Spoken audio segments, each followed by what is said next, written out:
Muy bien. Siguiente caso. Lick, solo con una consulta, disculpe que lo interrumpa. Dígame. Usted menciona que es el juzgado de primera instancia civil y económica. ¿Cuál es la otra parte que? Va a depender. La mayoría de casos, los juzgados cuando son civiles, conocen en dos materias. En Zacatepeques conocen es civil y económico coactivo.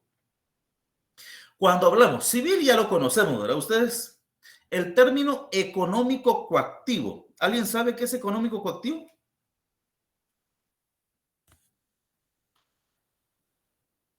Bueno, les voy a explicar.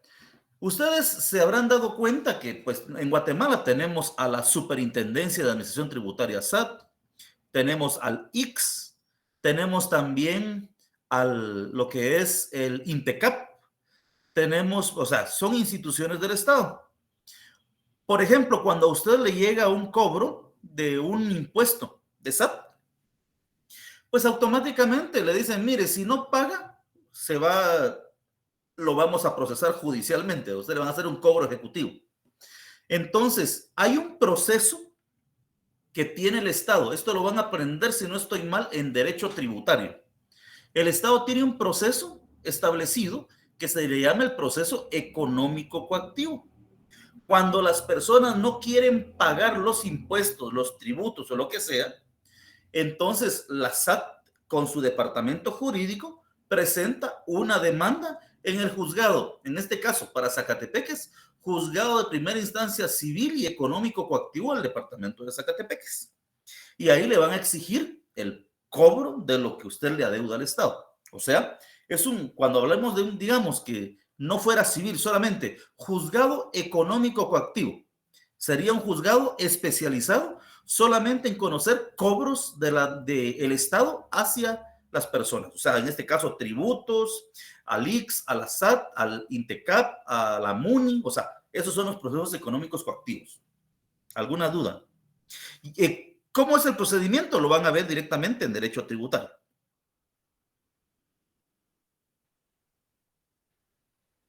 ¿Estamos bien? Sí, gracias. Para servirle, compañero. Entonces, ahí estamos con ese caso, ¿verdad? Siguiente caso. Señala que, vamos a ver, el señor Víctor Hugo Siliezer lo contrata para que proceda a entablar una demanda en contra del señor Juan Asturias del Pozo, ya que tuvieron un percance de tránsito en la carretera RN14 en el lugar denominado Tetuán, ya que el señor Víctor Hugo se conducía sobre la carretera hacia Pastores y el señor Juan Asturias se atravesó sin tener derecho de vía. Ahí está la respuesta. Ustedes, quien no conoce Tetuán, pues obviamente, ahí está la respuesta. El señor Juan Asturias no tenía derecho de vía y por eso se le cruzó. En ese percance su vehículo ¿de quién? De don Víctor Hugo, tuvo daños por un monto de 24,000 quetzales exactos. Pregunto, ¿qué juzgado es competente en este caso? Buenas noches, licenciado. Buenas noches, compañero.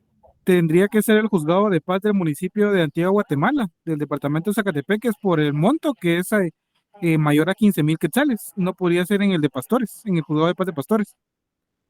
Perfecto, ahí estamos, ¿verdad? Porque uno dice, ¿por qué no puede ser en Pastores? Porque el monto es superior a 15. ¿Y por qué no puede ser en primera instancia? Porque el monto es inferior a 25. Ese es el juego que tenemos que hacer. Y me gusta porque significa o que ya lo sabían o que me han entendido un poquito lo que he tratado de enseñar a ustedes. Eso es bueno. Se le ha Adelante. entendido, Lick. ¿Perdón? Sí, se le ha entendido bastante. Qué bueno, compañero. Adelante, Marvin Pereira. Licenciado, disculpe, ¿usted sabe cuál es el límite que tiene entre Ciudad Vieja y Pastores ahí en esa carretera de Tetuán?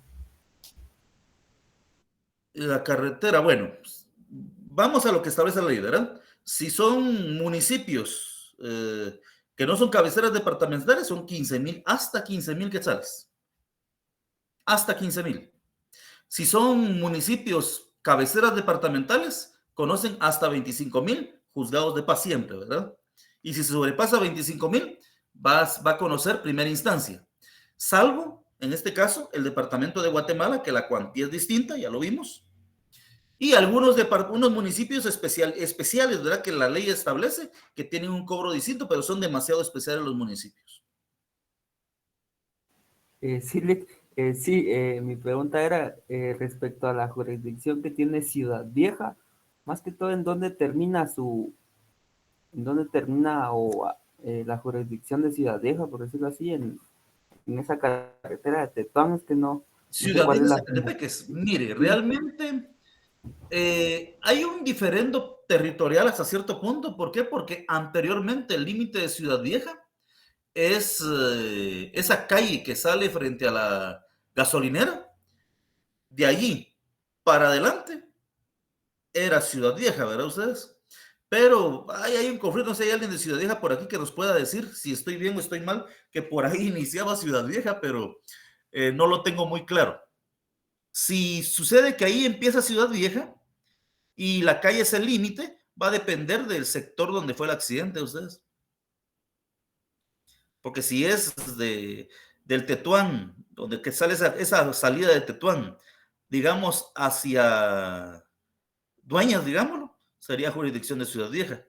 Y si es de Tetuán para arriba, es de jurisdicción de Antigua. Lick, perdone, fíjese que yo estaba averiguando que Tetuán le pertenece al área de Zacatepeques, en este caso al departamento de la Antigua. O sea, tiene Antigua, ¿verdad? jurisdicción en Antigua. Sí, pues entonces sería, cabal, le tocaría al municipio de la Antigua Guatemala. Otra cuestión, Perdón, Oscar. no tengas pena. Otra cuestión de que nos saltamos, pienso un caso, o no me di cuenta, pero el 4 nos hizo falta. El 4. Exacto. Perdón, ahorita lo leemos. El señor Álvaro Colón Torres tenía su domicilio en el departamento de El Progreso. Falleció el 23 de enero de 2023, por cierto, esa fecha cierta, en la ciudad de Guatemala, sin dejar testamento. Su esposa, Sandra Casanova de Colón, y sus hijos Alejandro, Suri y Edmund, todos de apellidos Colón Casanova, requieren sus servicios para que se haga cargo del proceso sucesorio intestado en la vía judicial. La masa hereditaria se encuentra integrada por 100 terrenos, de los cuales 25 están en Escuintla, 26 en Izabal, 27 en Petén y 22 en Zacatepeques.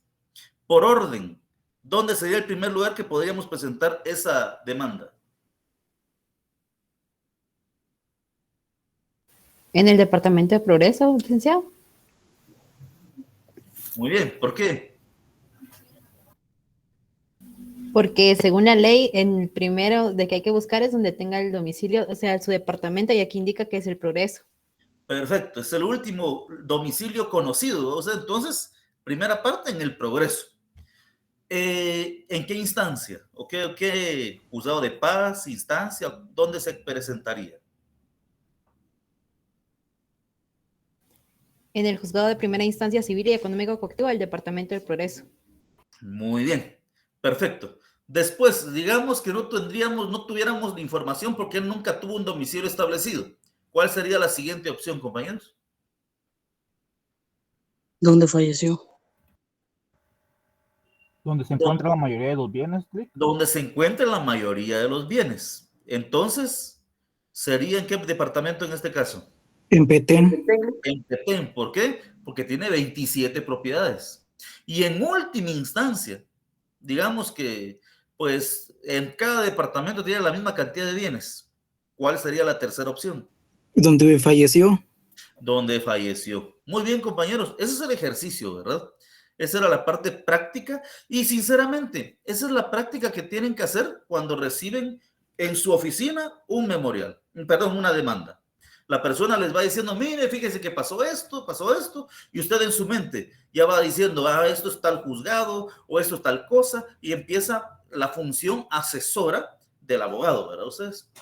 Compañeros, ¿alguna duda?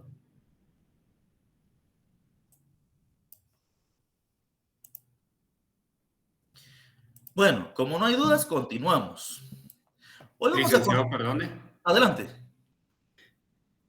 Tengo una pequeña duda, licenciado. Yo recuerdo que entre lo que solicitaba en qué juzgado se iniciaba el proceso, yo recuerdo que en una puse juzgado de primera instancia civil de la antigua Guatemala del departamento de Zacatepeques, tomando en cuenta que era mayor a 25,000 quetzales. Ajá.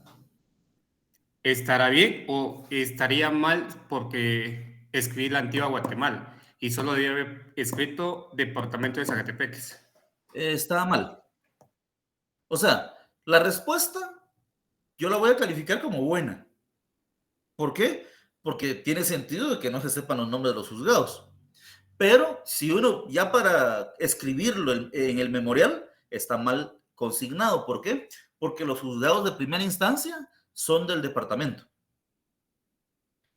Por ejemplo, el juzgado de paz de la Antigua es de la Antigua Guatemala. ¿Puede colocarle Zacatepeques? Sí puede, ahí sí. Pero los juzgados de instancia son del departamento, ¿verdad? Señor, aquí es, como uno sabe que es señora jueza, ¿verdad? Señora jueza del juzgado de primera instancia civil y económico coactivo del departamento de Zacatepeques.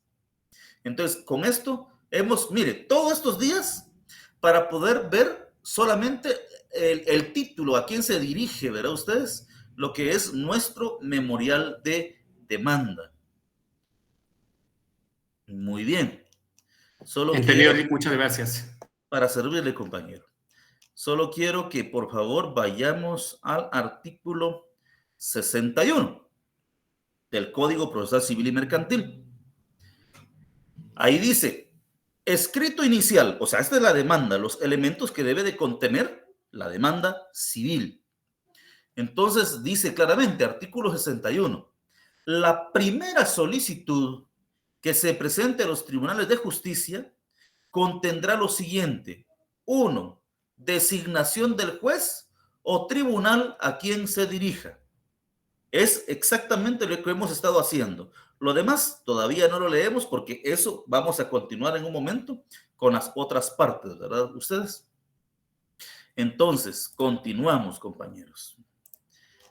Ahora nos toca conocer nosotros respecto a las, les digo, a las partes. Vamos a ver.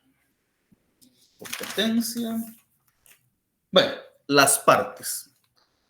Las partes dentro de un proceso son todas aquellas personas que tienen un interés directo en el resultado del proceso, ¿verdad? O sea, las partes son aquellos, por ejemplo, en este caso, el demandante o la parte actora es parte porque tiene un interés directo dentro del procedimiento. ¿Para qué? Para que le sea restituido, para que le sea pagado, para que le sea restaurado un bien o lo que sea, pero él tiene un interés en ese proceso. Entonces, ¿qué lo convierte en parte a uno dentro de un proceso? Tener un interés directo, ¿sí? Entonces, tener un interés directo dentro del proceso nos convierte en partes del proceso. Por su parte, el demandado se convierte en parte del proceso. ¿Por qué? Porque obviamente el demandante se lo jala a ustedes. El demandante viene y dice, bueno, mire, él me adeuda a mí 300,000 quetzales. Perfecto. Entonces, el demandado tiene interés en el proceso. ¿Por qué? Porque si no se defiende, se lo van a aniquilar a ustedes, le van a cobrar el dinero que están pidiéndole. 2, también, por ejemplo, en un terreno. Por ejemplo, mi terreno se pasa 1 metro sobre el terreno del vecino.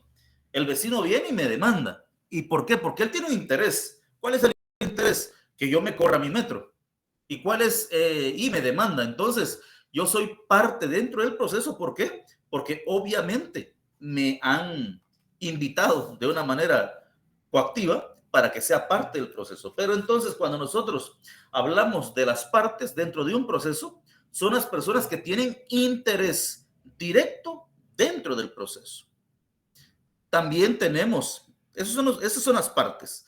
Por ejemplo, cuando nosotros vemos un memorial de demanda, un memorial, vamos a encontrar dentro del memorial lo que es la comparecencia, ¿verdad ustedes? En la comparecencia del memorial vamos a encontrar primero, por ejemplo, si yo fuera mi cliente Inventémonos un nombre. El señor Pedro Pablo Díaz Cordero de las generales. ¿Cuáles son las generales, compañeros?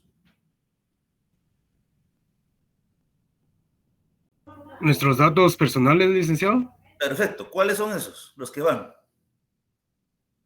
serían nombres completos, estado civil, nacionalidad, edad, y solo eso recuerdo. Perfecto. Ahí estamos. Entonces sería, por ejemplo, Pedro Pablo Díaz Cordero. Ya tenemos el nombre. De 35 años de edad. Casado. Guatemalteco. Comerciante de este domicilio. Siempre que ustedes van a hacer cualquier instrumento, ya sea demanda, ya sea, ¿qué le puedo decir? En una escritura, son 5 elementos fundamentales. Si le falta uno, puede ser rechazado. Nombre completo, y empezamos, ¿verdad? Usted, edad, estado civil, nacionalidad, profesión, oficio y domicilio. Tiene que establecerse. Es más, en algunas demandas, en este caso laborales, algunas veces las personas le colocan hasta municipio de residencia. Pero en civil, esos son las generales. Ahí tenemos, ¿verdad usted?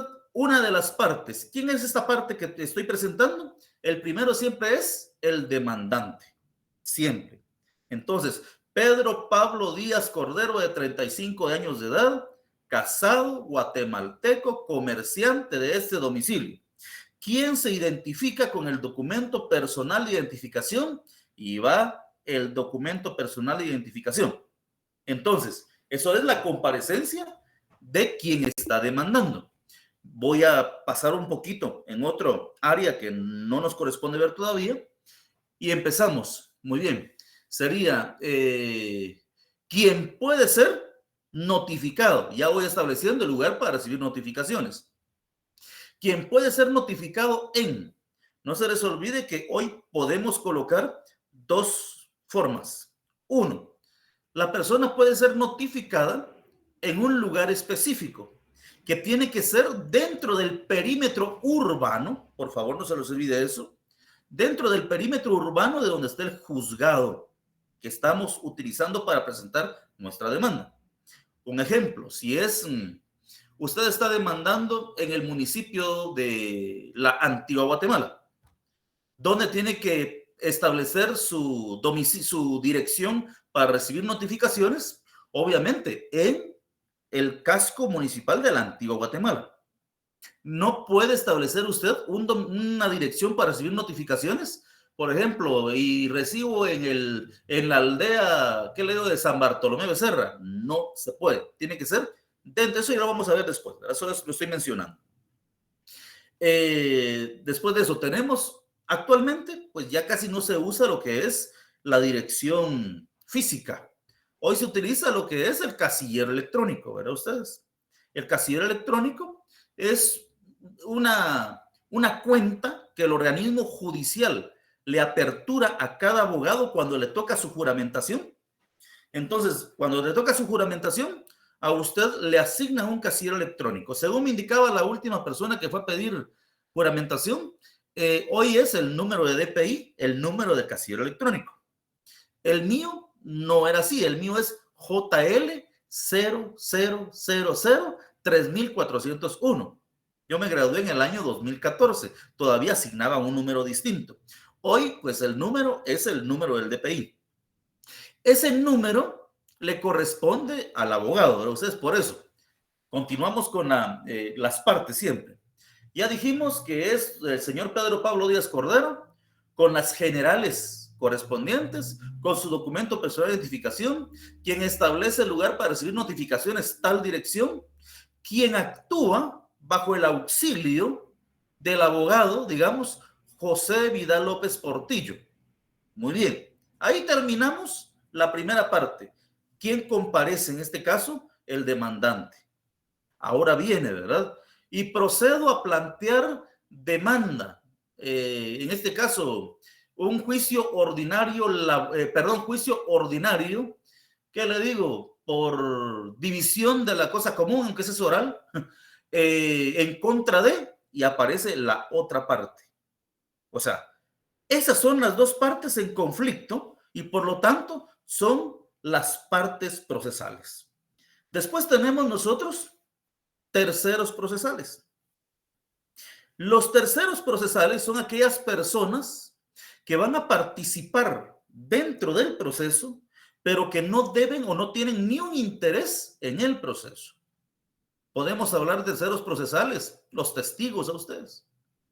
¿El testigo tiene interés en el proceso? No debería tenerlo, porque si tiene interés, obviamente no es apto para ser parte dentro del proceso. El testigo solamente va a ir a indicar lo que le consta, supuestamente. Entonces, lo que le consta, lo que él vio, lo que percibió. Entonces, el testigo. Otros tipos de peritos o personas que no son parte, que son terceros. El juez no es un tercero, el juez es la autoridad que lleva el control del proceso. Los auxiliares del juez son el oficial, son el secretario, son los auxiliares del juez, no son terceros. Terceros son todas aquellas personas que no tienen ni un interés directo en el proceso, pero que van a participar dentro del proceso. Muy bien. Ahora, tenemos capacidad para ser parte de un proceso. Obviamente, ustedes ya llevaron derecho civil y uno dice, para ser parte de un proceso, primeramente se tiene que tener personalidad. O sea, se es persona, se tiene personalidad. Muy bien. Eso es lo que establece el Código Civil. Ahora bien, hay otro elemento fundamental, que es la capacidad. Usted se recuerda que se es persona, se tiene personalidad. ¿Qué es la capacidad? La capacidad es la facultad que tiene una persona de ser parte dentro de las relaciones jurídicas que se dan, dentro de un contrato, dentro de cualquier situación. O sea, cuando usted es una persona, usted es persona, pero tiene capacidad, esa capacidad le permite tener bienes, vender, comprar, pero también le permite ser demandado. ¿Por qué? Porque para ser demandado tiene que tener capacidad. Muy bien. Alguien me podrá decir, mire, pero ¿y un menor lo pueden demandar? Bueno, sí lo pueden demandar. Claro que sí. Pero tiene que actuar por él su representante, ¿verdad? La persona encargada del menor. O sea, pero ¿por qué? Porque siempre tiene que haber alguien que tenga capacidad procesal. Vamos a leer el artículo 44, por favor, del Código Procesal Civil y Mercantil. Vamos a ver, aquí está. Artículo 44. Dice, artículo 44. Capacidad procesal. Tendrán capacidad para litigar las personas que tengan libre ejercicio de sus derechos. Un preso tiene limitados sus derechos. O sea, muchas veces no puede ejercerlos, ¿verdad? Tiene limitado. Las personas que no tengan libre ejercicio de sus derechos no podrán actuar en juicio, sino representadas, asistidas o autorizadas conforme a las normas que regulan su capacidad. Las personas jurídicas litigarán por medio de sus representantes conforme a la ley, sus estatutos o la escritura social. Las uniones, asociaciones o comités, ahí tenemos las uniones. Miren, la unión es una institución que no tiene una personalidad jurídica. Se reunieron para hacer una actividad que X, ¿verdad? Ustedes, por ejemplo, hicieron la fiesta del pueblo y se unió un grupo que se llama comité. Y resulta que hicieron averías a ustedes y los están demandando por daños. Ah, bueno, ¿a quién van a demandar? Al grupo, pero el grupo va a tener un representante. Entonces, ese los va a representar a todos. Es una unión, ¿verdad? Entonces, esa es una unión. Asociaciones o comités. Asociaciones son las cuestiones reguladas por el derecho civil, como asociaciones, ONGs, ese tipo de cuestiones. También tenemos las fundaciones, iglesias o comités. Los comités pues se crean en las municipalidades la mayoría de veces ustedes para poder hacer ciertas actividades. Cuando no tengan personalidad jurídica, pueden ser demandadas por medio de sus presidentes, directores o personas que públicamente actúen en nombre de ellos. O sea, he ahí por qué no es tan bueno que lo vean al frente a uno, tanto a ustedes, El Estado actuará por medio del Ministerio Público. Aquí dice el Ministerio Público. Eso pues así era, ¿verdad ustedes? Pero eso no es así. ¿Por qué? Porque el Estado va a actuar, así era antes el Ministerio Público. Hoy es por la Procuraduría General de la Nación. Es quien actúa en nombre del Estado. El Ministerio Público ya no tiene esa función. Según me recuerdo es el decreto 512, si no estoy mal, 512. Si no sé, se los investigo, pero es la ley de la PGN directamente, tiene otro nombre, ¿verdad? La ley orgánica o algo de la Procuraduría General de la Nación, porque el Ministerio Público tiene ahora su propio decreto. Muy bien. Ahora bien, establece 188 de la ley del organismo judicial. El artículo 188 de la ley del organismo judicial establece lo siguiente. Estoy buscando ahorita, por favor. Puedes ver en el 70. Ahorita vamos a ver. 188.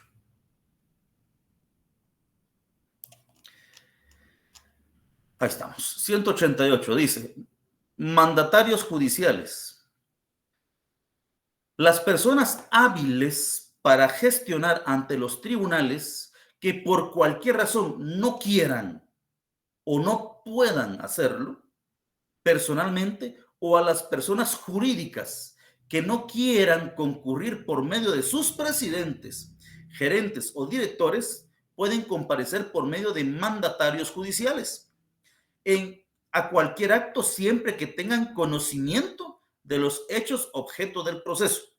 En caso de las sociedades constituidas en el extranjero, sus representantes que tengan facultades judiciales deberán sustituirlas en un abogado para comparecer a juicio, si no tiene esa profesión. Muy bien, entonces, un mandatario judicial, ¿verdad? Yo no puedo comparecer a una audiencia, voy a nombrar a un mandatario para que él me represente. Obviamente hay que hacer una escritura de mandato, ya van a ver ustedes en derecho notarial, un mandato para que la persona pueda representarme, ¿verdad? Pueda ir a los juzgados, entonces a llevar casos, hay un montón de cosas que puede hacer el mandatario judicial, pero tiene que ser mandatario judicial. Y para ser mandatario judicial, ya lo vamos a ver en su momento, pero solamente pueden ser mandatarios judiciales los parientes dentro de los grados de ley y los abogados, únicamente. Entonces, eso establece el artículo 188 de la ley del organismo judicial. Dice, uniones sin personalidad. Eso ya lo expliqué un poquito, es lo que estaba indicando, ¿verdad? Ustedes cuando solamente se reúnen y ven quién es el líder y si cometen un problema, van a demandar al líder, al que los representa aparentemente. ¿Por qué? Porque no existe una unión específica, sino que solamente se unieron por costumbre o por lo que sea y pues demandan a una persona. Un claro ejemplo puede ser una organización de un comité de fiesta de un patronal, o sea, los toros. Y vienen y recaudan fondos para colocar algo y tuvieron, por ejemplo, hicieron una barrera, la barrera falló, no estaba bien hecha. Entonces, ¿a quién van a perseguir? Obviamente al líder, ¿verdad? ¿Ustedes por qué? Porque al final, si ellos hubieran hecho bien la barrera, obviamente no hubiera sucedido una catástrofe. O sea, esa es la forma en que actúa el derecho. Señala, representación legal y necesaria, artículo 44, creo que el que estuvimos leyendo hace poquito. O sea, es necesaria, la representación legal y es necesaria. Si la persona no puede representar, obviamente no puede ni demandar ni ser demandado. Si usted, por ejemplo, conoce, fíjese que un niño iba manejando un carro y me chocó. Bueno, no puede demandar al niño. ¿Por qué? Porque es un niño, tiene que demandar, cuando usted demande, pues usted va a demandar a tal niño a través de su representante legal, ¿verdad? Que sería su señor padre. Usted va a demandar a una empresa a través de su representante legal. No puede demandar a la empresa o porque la empresa de acuerdo a la definición que da la ley, es un conjunto de bienes, derechos, trabajo, capital. Entonces, la empresa no puede demandar a una empresa a usted. Tiene que demandar no al representante también, a la persona jurídica a través de su representante legal. Aquí yo entro en un conflicto. ¿Por qué? Porque todos dicen, persona jurídica y persona individual. Pero mi duda es, ¿y la persona individual acaso no es jurídica? ¿Por qué? Es parte dentro del derecho, o sea, entonces lo convierte en una persona jurídica. Mi criterio es que debería llamarse persona jurídica individual y persona jurídica colectiva. Es mi criterio. ¿Por qué? Porque los dos son jurídicos, pues. No, la persona individual no es jurídica, no, claro que es jurídica. Muy bien, continuemos. Representación legal de los menores. Artículo 44, segundo párrafo. Ya lo leímos, pero dice claramente: la persona que no tenga libre ejercicio de sus derechos no podrán actuar en juicio, sino representadas, asistidas o autorizadas conforme a las normas que regulan su capacidad. Entonces, cuando hablamos de menores, estamos hablando de que tienen que ejercer sus derechos a través de su representante legal. En este caso, el representante es el padre o la madre, ¿verdad? Ustedes quien ejerza la guardia y custodia. Perdón, la patria potestad, ya estoy confundiendo términos. Los padres tienen la patria potestad, ¿verdad? ¿Por qué? Porque así lo establece la norma. La guardia y custodia lo tienen otras personas cuando los padres no están o cuando los padres pues se les ha quitado la patria potestad. Entonces, bueno, los demás del Código Civil pues lo vamos a dejar ahí. Ustedes ya pasaron civil.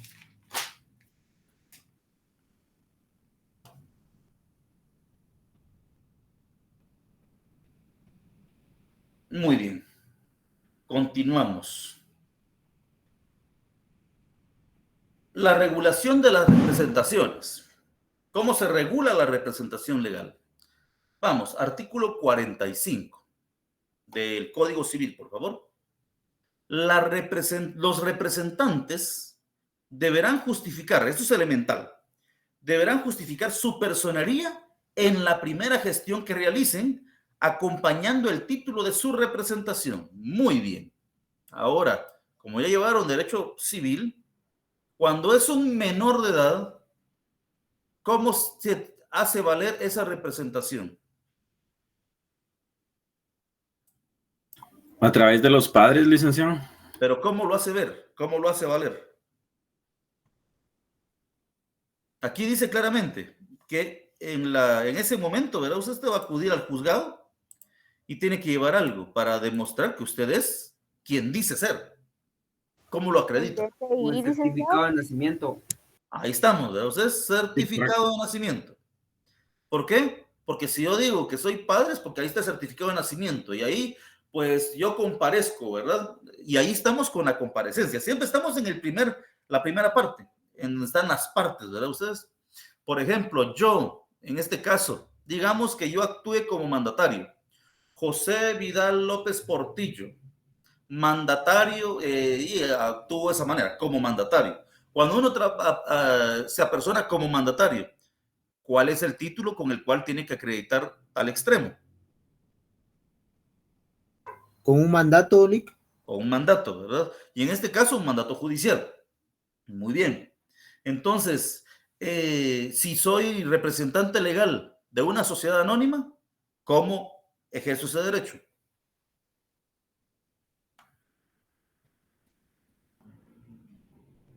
¿A través de la escritura constitutiva de la empresa, licenciado? No, la escritura constitutiva nos va a servir para que nazca, ¿verdad? Pero para poder ejercer el derecho es con el nombramiento de representante legal, debidamente inscrito, en este caso, si es mercantil, en el registro mercantil de la República de Guatemala, si es mercantil. Si es, hablando ahora, si es una sociedad anónima, sociedad colectiva, sociedad en comandita por acciones, cualquier tipo de sociedad mercantil, o sea, que están establecidos en el Código de Comercio, van a ser representadas a través de, obviamente, sus representantes legales, quienes tienen que contar con el acta notarial de nombramiento. Ya les voy a compartir un acta notarial de nombramiento. Con el acta notarial de nombramiento, ellos van a comparecer. Y ese acta notarial de nombramiento tiene que estar debidamente registrada en el registro mercantil.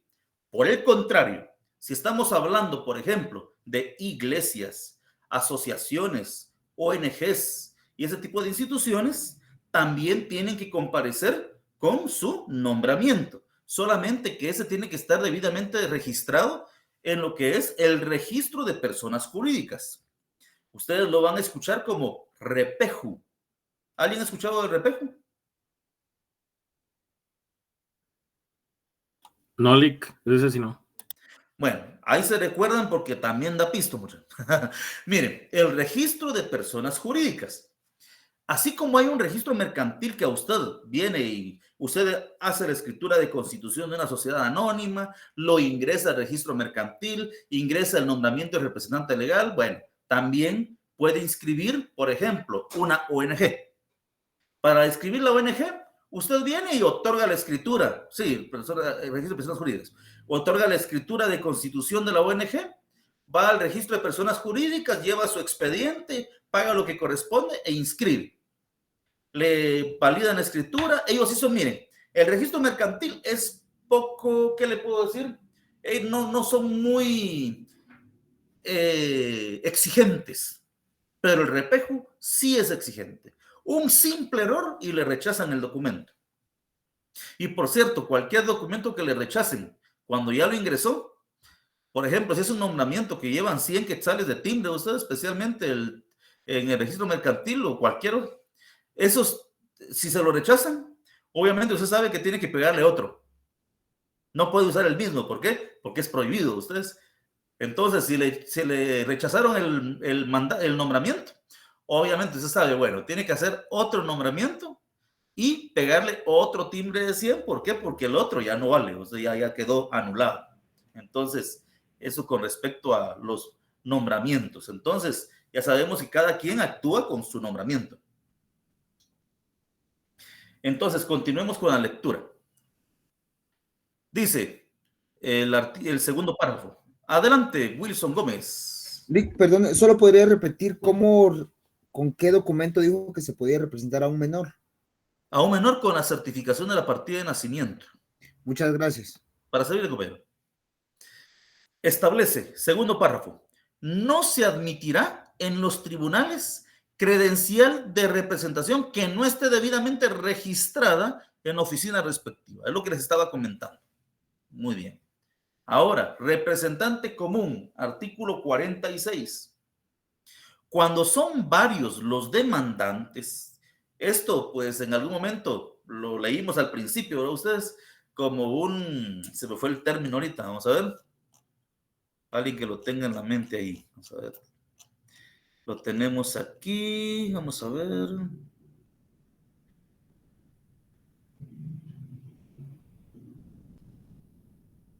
Accesoriedad, no lo encuentro.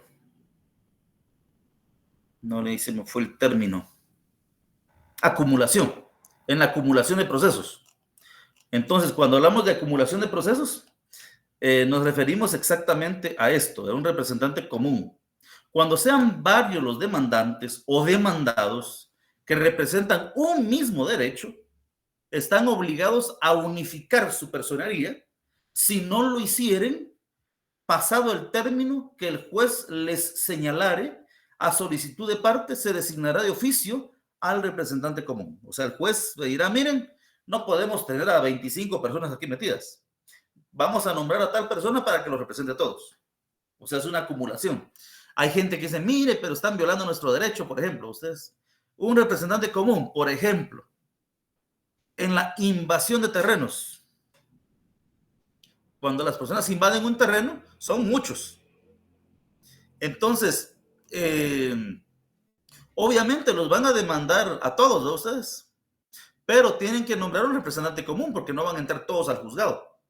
Entonces nombran un representante común que los va a representar en todo el proceso. Eso significa. O, por ejemplo, ustedes resulta que son varios bienes de diferentes dueños invadidos por una misma persona. Ejemplo. Entonces, todos los dueños van a demandar a una persona. Por lo tanto, van a hacer una acumulación, van a unirse en una sola representación. Aunque le aseguro que si son muchos los demandantes, pero tienen capital visto, no los van a decir que se unan. Cada quien va a ir por separado. Pero si son los pobrecitos que han invadido, obviamente sí les van a pedir que haya un representante común. Pero eso es lo que es el representante común. Dice, los términos serán comunes y correrán para los representados desde que se notifique a la persona nombrada para representarlos. Óigase, si bien es cierto, cada persona es un proceso distinto, pero están acumulados en un proceso. Ahora bien, notificando a uno, se notifican automáticamente a todos. No puedo alegar yo, mire, hay un representante común, pero como no me notificaron a mí, a mí no me han notificado. No, si notificaron al principal, se dan por notificados todos los que están unidos en esa representación. Dice, el representante común no podrá hacer uso de las facultades que requieran cláusula especial. Bueno, cláusula especial, pues cláusula especial para vender, para enajenar, para hipotecar, para casarse, para divorciarse. Ustedes no pueden hacerlo. ¿Por qué? Porque ni un mandatario judicial puede hacerlo. ¿Por qué? Porque para ciertas cuestiones se necesitan cláusulas especiales. Muy bien. Muy bien. Lick, perdone, ese representante lo eligen todos los demandantes, ¿verdad? Sí, si no lo eligieran ellos, el juez lo va a designar de oficio. O sea, lo que tienen que hacer es, obviamente, tienen que nombrar a uno, ¿verdad? Para que el juez no lo elija de oficio. Muy bien, Lick. Después tenemos obligaciones del representante. ¿Cuáles son las obligaciones que tiene un representante? Señala el artículo 47, leamos todos, por favor. Dice, los que actúen en representación de otros están obligados, escuche bien esto es un problema muchas veces, a interponer todos los recursos, defensas y excepciones que legalmente puedan oponer las partes, so pena de responsabilidad personal y de daños y perjuicios. ¿Por qué? Y aquí también hasta cierto punto, ¿verdad? Ustedes aplica también para los abogados. ¿Por qué? Porque usted tiene que conocer cuál es el proceso y todo lo que puede hacer dentro del proceso. Imagínense que usted, debiendo haber hecho algo, no lo hizo. Ejemplo, resulta que usted ¿qué le puedo decir? Lo demandaron, vamos a ver. Bueno, lo demandaron a usted, pero tengo un caso. Nos pasamos a derecho laboral un poquito. Este caso de derecho laboral viene y son 3 hermanos. La mamá falleció en el año 2000, el día del año de la pandemia, 2020 creo que fue, cabal en el mes de diciembre de 2020. Como en abril se despidieron a todo el personal. ¿Por qué? Porque iban a cerrar un parqueo. Iban a cerrar el parqueo, se despidieron a todo el personal, quedaron fuera todos. Resulta que el parqueo, pues, no lo abrieron. Se mantuvo cerrado durante todo el tiempo que tardó la pandemia. Ustedes que no tenían permitido abrir. Y es más, cuando lo despidieron a la persona, la despidieron porque era una persona mayor de 65 años. Y hubo un acuerdo del presidente que indicaba claramente que las personas mayores de 65 años tenían mucha probabilidad de enfermarse y por lo tanto que deberían no era despedirlos, sino que era suspender los contratos de trabajo. Pero aquí lo despidieron. Muy bien. Resulta que la pandemia, pues como en el mes de septiembre ya empezaron otra vez a funcionar las cuestiones, a abrir los negocios y todo eso. Entonces, la persona pudo haber regresado, ¿verdad? Ustedes pudo haber regresado a trabajar, es lo que tuvo que haber hecho, mas no lo hizo. Más sin embargo, cuando su jefa estaba a punto de morir, él vino y demandó todavía a su jefa. Pero la demanda, cuando ya presentó la demanda, la señora ya había fallecido. Entonces, y los errores que cometió es que demandó a la empresa, no demandó a la persona. Entonces le fueron imponiendo previos. Al final, terminó demandando a uno de los 3 hermanos. A uno de los 3 hermanos, que él nunca estuvo en Guatemala, que él, pues, ¿qué le digo yo? Pues si iba a demandar a uno, tendría que haber demandado a los 3 directamente, no solamente a uno. Entonces, ahora bien, uno tiene que prepararse, por eso se llaman excepciones, ¿verdad? Ustedes, el artículo 116 del Código Procesal Civil y Mercantil, que si quieren vamos un poquito a ese artículo 116, nos establece las excepciones que se pueden plantear antes de iniciar el proceso. A usted lo demandan y usted tiene que presentar, analiza, ¿qué debo de hacer, verdad? Y aquí está el 116. El demandado puede plantear las siguientes excepciones previas. 1, incompetencia. Este ya lo hablamos. Lo hablamos, ¿por qué? Porque cuando la persona es demandada en un tribunal que no es competente, puede plantear una excepción previa de incompetencia. Muy bien. El otro, litispendencia. El término litispendencia es cuando pues se están presentando dos demandas, que ya una demanda, por eso estoy presentando una demanda y hay otra del mismo caso en otro juzgado o en el mismo. Te planteo, mire, perdón, pero litispendencia, una excepción de litispendencia, ¿por qué? Porque ¿para qué vamos a tener tantos procesos si hay un caso en lo relacionado? Esto también se puede aplicar por la acumulación, ¿verdad? Ustedes me están demandando 10 personas por la misma cuestión. Entonces uno dice, bueno, litispendencia, ustedes para que todo se haga en un solo caso, se acumule. Muy bien. 3, demanda defectuosa. Bueno. Ustedes vieron lo que estábamos viendo en el artículo 61, los elementos que debe de contener la demanda. Muy bien, si la demanda no se apega a lo que establece ese artículo y otros más, se puede plantear una excepción previa de demanda defectuosa. Y obviamente esto va a hacer que el juez diga, sí, es cierto, con lugar la excepción de demanda defectuosa y se manda a corregir la otra parte. La falta de capacidad legal. Ahí estamos, no se le olvide. Falta de capacidad legal, a que lo vamos a ver más adelante. Falta de, por ejemplo, viene y demandaron a un menor de edad. Una excepción previa de falta de capacidad legal. ¿Por qué? Porque él no tiene capacidad para responder a la demanda. O demandaron a una persona que está en estado de interdicción. Entonces, y la demanda llegó a su nombre, o sea, entonces, una excepción previa de falta de capacidad legal para que pues pueda arreglarse el proceso. Falta de personalidad. Entonces, en este caso, falta de personalidad es porque la persona que se está demandando no es la que corresponde al proceso. O sea, miren, no tengo la persona para poder responder. Falta de personería. Falta de personería es cuando la persona no tiene quien lo defienda. Ustedes, por ejemplo, el menor de edad lo demandaron. Bueno, entonces él no puede responder. O sea, eso lo vamos a ver más detalladamente en el futuro, ¿verdad? Pero lo quería mencionar nada más. Continuemos con lo que estábamos al principio. Entonces tenemos clases de mandatos. Seguimos con la representación legal. Clases de mandatos. Esto solo lo voy a mencionar. ¿Por qué? Porque esto lo van a ustedes ver en el derecho notarial, totalmente. Los mandatos, el mandato que le permite a usted como abogado, digamos, ser parte dentro de un proceso y que no llegue la otra parte, o en este caso que no llegue su defendido, digamos así, su cliente, es a través de un mandato. ¿Por qué? Si usted no tiene mandato, solamente puede actuar como abogado, como asesor. Para poder actuar como mandatario, tiene que tener un mandato judicial.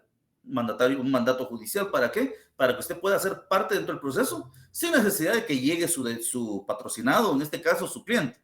Muy bien. Si usted no tiene mandato judicial, obviamente solamente es el abogado y por lo tanto tiene que llegar, en este caso, la parte demandante, porque entonces llega parte demandante y su abogado, ¿verdad? Usted siempre acompañado de su abogado.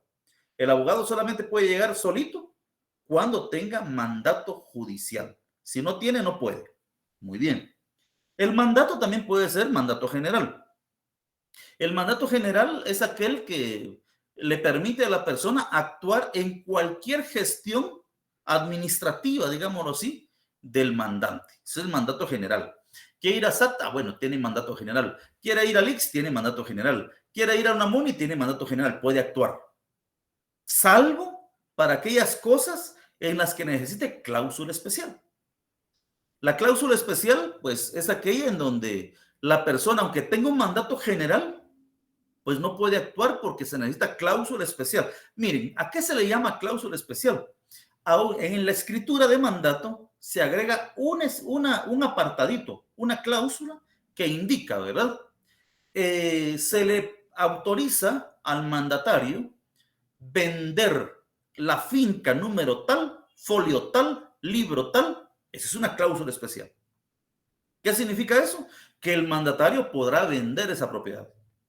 Se le autoriza al mandatario, por ejemplo, contraer matrimonio en nombre del mandante. Entonces se puede, porque sí se puede. Imagínese usted que aquí en Guatemala no se puede dar el matrimonio entre personas del mismo sexo, pero se puede aparentar, porque imagínese, usted lo nombran para que se case, no se case usted, sino que para que su mandatario, su mandante, se case con su esposa aquí en Guatemala. Pero tampoco la esposa está en Guatemala, está en Estados Unidos, y los dos van con mandatarios. Entonces está usted, varón, mandatario del esposo, y hay otro varón, mandatario de la esposa. Chistoso ustedes. Bueno, pero entonces, ese es el mandato general. El mandato general incluye todo, ¿verdad? Ustedes, excepto las cláusulas especiales. Muy bien. 2, está el mandato especial. El mandato especial, pues, incluye una actividad específica, no incluye todos. Usted quiere que alguien le haga un favor, por ejemplo, de gestionar el pasaporte de su hijo en Guatemala y usted está en Estados Unidos. Un mandato especial, específico, solamente para que puedan gestionar el pasaporte del menor de edad. Ese es un mandato especial. El mandato judicial es el que hemos estado hablando. Es el que le permite actuar dentro de procesos judiciales. Con mandato general o con mandato especial, usted no puede, no tiene capacidad de actuar dentro de un proceso judicial. Tiene que ser mandato judicial. Claro, pueden otorgar un mandato general que le dicen mandato general judicial, o sea, puede atender a ambos lados, ¿verdad? O sea, se puede unir en un mismo documento, pero son cosas distintas. El mandato también se puede otorgar con representación y sin representación. Esto lo van a aprender más en derecho notarial, pero solamente estoy dando un pincelazo. ¿Por qué? Porque estamos viendo que la persona puede actuar dentro del proceso a través de un mandatario. Con representación decimos que es un mandato con representación cuando la persona, en este caso el mandante, faculta al mandatario para que todos los actos que el mandatario haga sean a nombre del mandante. O sea, cualquier cosa que yo haga como mandatario en representación de él, él va a responder. En cambio, cuando es sin representación, ese no tiene chiste a ustedes, porque todo lo que haga el mandatario, al final el mandante, como lo dio sin representación, obviamente no lo representa directamente. Él tiene que autorizar cada movimiento. O sea, ese casi no tiene sentido. Ustedes, casi todos los mandatos son mandato general con representación, mandato especial con representación, mandato general con cláusula especial con representación, mandato judicial. Entonces, esos son los diferentes tipos de mandato que tenemos en Guatemala. Ahora tenemos asistencia técnica. Todo esto que estoy sacando, que les estoy diciendo, ustedes pueden ir al libro y lo van a encontrar en ese orden, ¿verdad?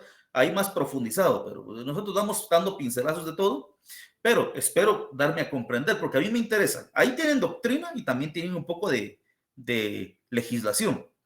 A mí me interesa más que ustedes aprendan lo de la ley, pero vamos en el orden del libro y pueden ir viendo ahí también, estudiando en el libro y todo ese tipo de elementos que pueda ayudar a que usted aprenda más.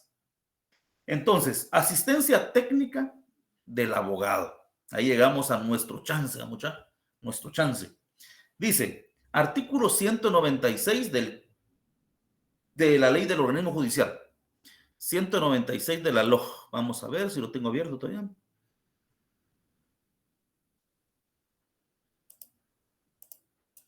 ¿Alguien me lo puede leer, que lo tenga a la mano en lo que yo lo busco? Adelante. ¿Se lo leo? Adelante, compañero. Artículo 196 de la LOJ. Calidad del abogado. Por el artículo 33, etcétera, para ejercer la profesión de abogado se requiere el título correspondiente, ser colegiado activo, estar inscrito en el registro de abogados que se lleva en la Corte Suprema de Justicia, estar en el goce de derechos ciudadanos, y no tener vigente ninguna clase de suspensión, ninguna autoridad judicial, administrativa o de otra índole. Puede limitar el ejercicio de la profesión de abogado, salvo que salvo que esté fundada en la ley. Muy bien. Entonces ahí tenemos las calidades para ejercer la abogacía. ¿Ustedes? Las calidades para ejercer la abogacía. Entonces, eso es el 196. ¿Alguien que le pueda dar lectura al 197?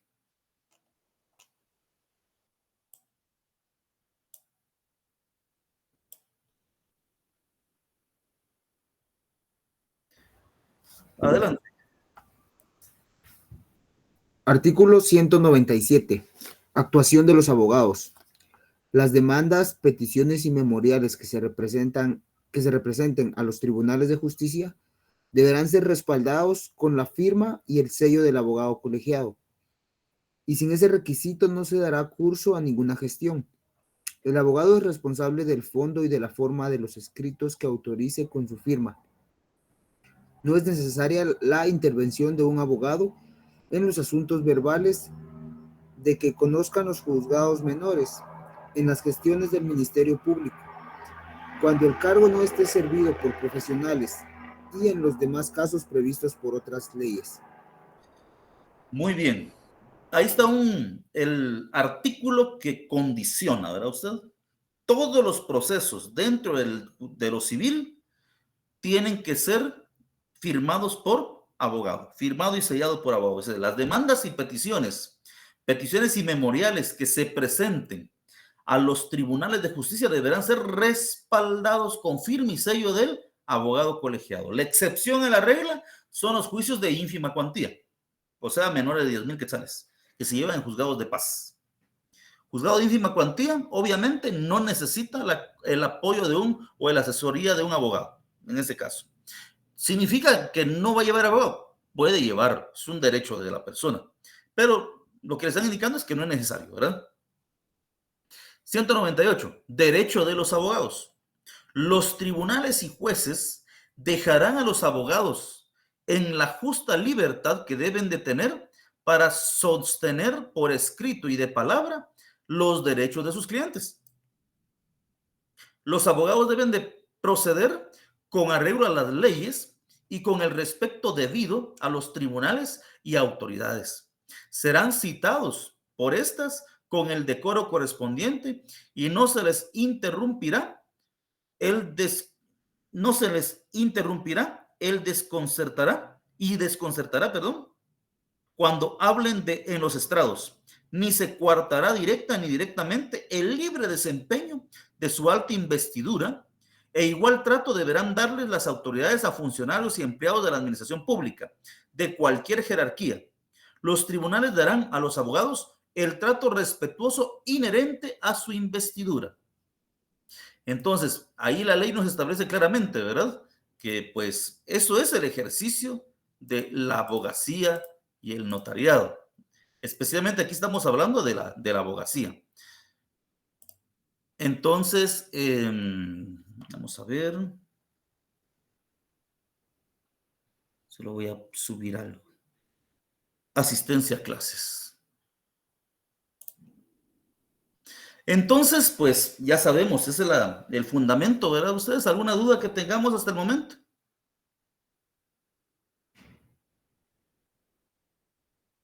Todo claro, licenciado. Bueno, y miren, lo que hemos estado viendo el día de hoy solamente es para poder colocar la comparecencia, ¿verdad ustedes? ¿Por qué? Porque en la comparecencia va el nombre de las partes, el nombre del abogado asesor, es lo que va en la comparecencia. Voy a compartir la asistencia, por favor, para que se puedan anotar. Muy bien. Entonces, Licenciado, perdone, fíjese que lanza error la asistencia. vamos a ver.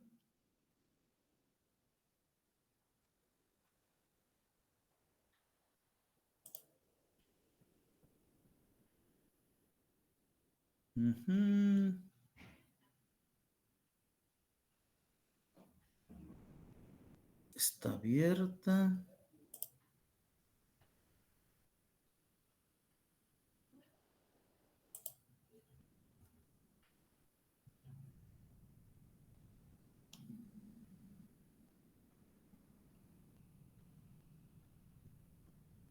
Bueno, dejémoslo ahí por hoy. No hay problema. De todos modos, me tendrán que enviar un resumen, ¿no? El día domingo. Y ahí podremos ver la asistencia. Continuemos. Por favor, artículo 50 del Código Procesal Civil y Mercantil. Vamos, artículo 50.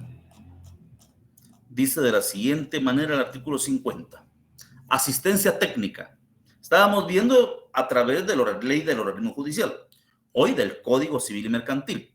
Procesal Civil y Mercantil. Artículo 50. Las partes deberán comparecer auxiliadas por el abogado colegiado. No será necesario el auxilio de abogado en los asuntos de ínfima cuantía. Y cuando en la población donde tenga su asiento el tribunal estén radicados menos de 4 abogados hábiles. Eso casi ya no se da hoy, ¿verdad? Ustedes, o sea, a puro tubo tiene que llevar abogado.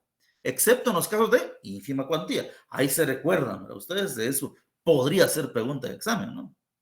Los escritos que no lleven firma y sello del abogado director, así como los timbres forenses, serán rechazados de plano. Cada vez que uno hace un memorial en derecho civil, mire, si usted no firma una hoja y le aceptaron el proceso, ahí hay un problema. Ustedes, se tiene que firmar todas las hojas, sellar todas las hojas y también se le tiene que adherir a cada hoja un timbre forense. ¿Conocen cuáles son los timbres forenses, verdad?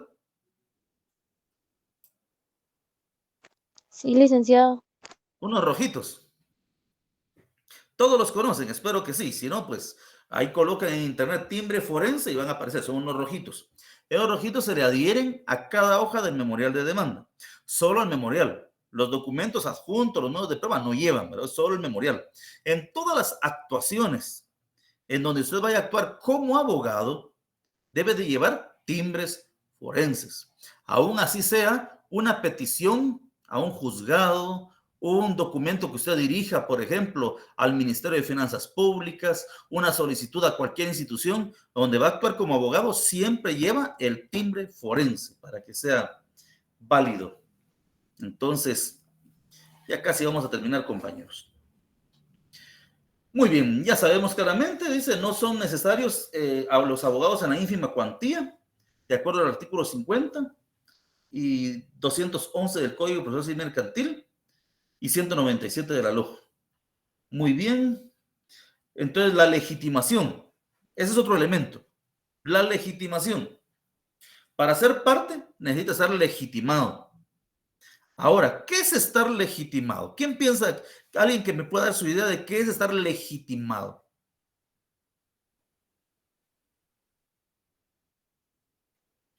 Tal vez estar conforme a la ley, licenciado. Más o menos. ¿Legalizado, Lic? Sí. Bueno, miren. Estar legitimado dentro de derecho civil, procesal civil y mercantil, es tener el derecho. O sea, viene usted y resulta que su vecino, por ejemplo, usted tiene un vecino, usted está al lado derecho y hay otro vecino del lado izquierdo, pero hay alguien entre los dos. Y usted se dio cuenta que la pared de su vecino está arriesgando la casa del otro vecino. Y usted viene y dice, voy a presentar una demanda. ¿Por qué? Porque esa pared va a dañar a mi vecino. ¿Cree que esa persona está legitimada para hacerlo? Yo digo que no, licenciado, porque no le está afectando a él. Ahí estamos. Entonces, el principio fundamental de la legitimación es que el daño sea en contra mía. Yo estoy sufriendo el daño. Y como yo soy el que está sufriendo el daño, yo soy la persona legitimada para plantear mi demanda. O sea, eso es lo que pide la ley, ¿verdad? Que yo sea el legítimo propietario de esos derechos, ¿verdad? Que yo tenga de verdad el derecho de poder presentar la demanda que corresponde. O sea, eso es, me asiste el derecho. Si no, no puede hacerlo, ¿verdad? Establece el artículo 51. La persona que pretenda hacer efectivo un derecho, dicen, o que se declare, le asiste, puede pedirlo ante los jueces en la forma prescrita por el código, ¿verdad? Ustedes, o sea, puede hacerlo, o sea, eso es lo que tiene que hacer. Tenemos también, vamos a ver si lo encuentro. Hace el 51. También está el 52. Nadie puede ser obligado a demandar, sino en los casos de jactancia y cuando se tenga acción o excepción que dependa del ejercicio de la acción de otra persona. El caso de jactancia, miren, es curioso. Nadie puede ser obligado a demandar, excepto en los casos de jactancia. No sé si alguien sabe qué es un proceso de jactancia. Pero, por ejemplo, hay alguien un vecino de usted, que viene y anda diciendo, miren, fíjese que tal persona me debe 50,000 quetzales. Y tal persona me debe 50,000 y me debe 50,000 y me debe. ¿Qué está haciendo esa persona? Se está jactando de que usted le debe 50,000 quetzales. Entonces usted va a plantear una demanda de declaratoria de jactancia. ¿Por qué? Porque usted va a indicar, bueno, lo va a obligar, la demanda de declaratoria de jactancia es para obligarlo a que lo demande. ¿Me entiende? O sea, es bastante interesante, ¿no? ¿Por qué? Porque como él dice que tiene los elementos y que yo le debo, pues yo lo estoy obligando a que lo demuestre en un juzgado.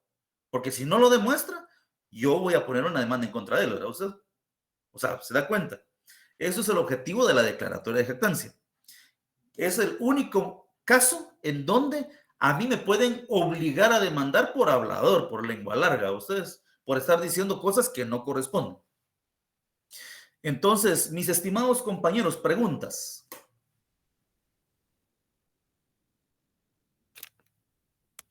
Perdón, Rick, no logré escuchar los últimos artículos, disculpe, podría repetírmelo, disculpe.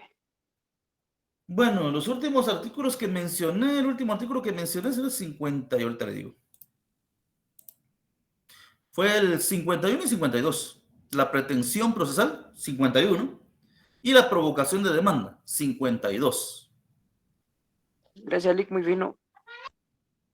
¿Alguna otra pregunta, compañeros? Lick, buenas noches. Fíjese que no me pude tomar mi asistencia. Es que cuando usted lo compartió me salí y ya no lo pude ver. ¿Me lo puede compartir, por favor? ¿Todos tuvieron problema con asistencia? Pregunto. No, solo fui yo, Lick.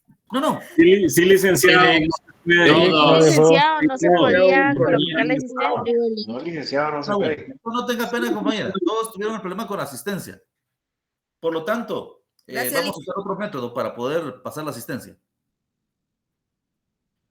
Bueno, compañeros, como pues perdonen que me he atrasado unos minutos para conectarme, es que estoy en San Juan, Zacatepeques. Me quise conectar con mi teléfono, pero como el correo es institucional, no me permitió y me prestaron una oficina por aquí para poder impartirme cátedra hoy. Entonces, que Dios los bendiga. Si no hay preguntas, pues nos veremos después, pero sobre todo, que Dios bendiga a Guatemala. Gracias, Lick. Feliz noche. Feliz noche, licenciado. Feliz noche, licenciado. Feliz noche, licenciado. Buenas noches. Feliz noche, licenciado. Buenas noches.